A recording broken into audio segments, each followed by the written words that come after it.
దేవుని బిడ్డలారా, Charles Spurgeon June 19, 1834 సంవత్సరంలోని England దేశంలోని భక్తిగల తల్లిదండ్రులకు జన్మించాడు. అతి చిన్న వయసులోనే రక్షణ పొంది మంచి యవన కాలంలో గొప్ప ప్రసంగికుడిగా మారాడు.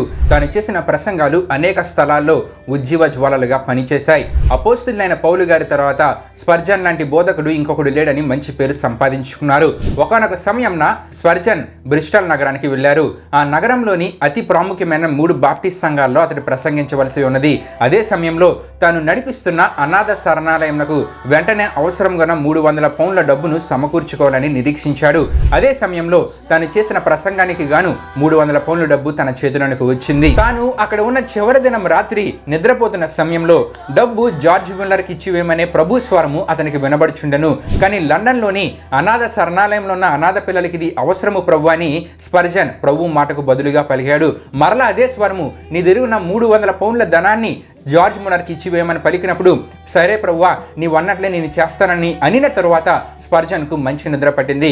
మరుసటి దినము ఉదయాన్నే స్పర్జన్ గారు జార్జ్ ముల్లర్ గారి అనాథ శరణాలయంకు వెళ్ళగా, ముల్లర్ గారు తన ముందు దేవుని వాక్యము తెరవబడి ఉండగా మోకాళ్ళని ప్రార్థన చేస్తూ ఉన్నారు. అప్పుడు స్పర్జన్ గారు ముల్లర్ గారి భుజము మీద చేయవేసి, ముల్లర్ గారు, ప్రభువు నన్ను ఈ 300 పౌండ్ల ధనాన్ని మీకు ఇవ్వమని చెప్పారు, ఇది మీ కొరకని ఇవ్వగా, ముల్లర్ గారు, అలాగా నా ప్రియుడా, ఈ ధనము కొరకి నేను మోకరించి ప్రార్థిస్తున్నానని అన్నారు. అప్పుడు గొప్ప ప్రసంగికులు ప్రార్థనా పరులైన జార్జ్ ముల్లర్ గారు, స్పర్జన్ గారు ఇద్దరు దేవుని గురించి అనేక విషయాలు మాట్లాడుకొని ఆనందించారు.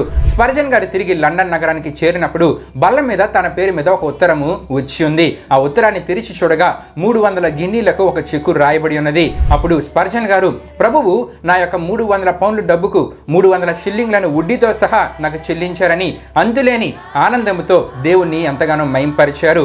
ఇయ్యుడి మీకు ఇయ్యబడును. ఆమేన్.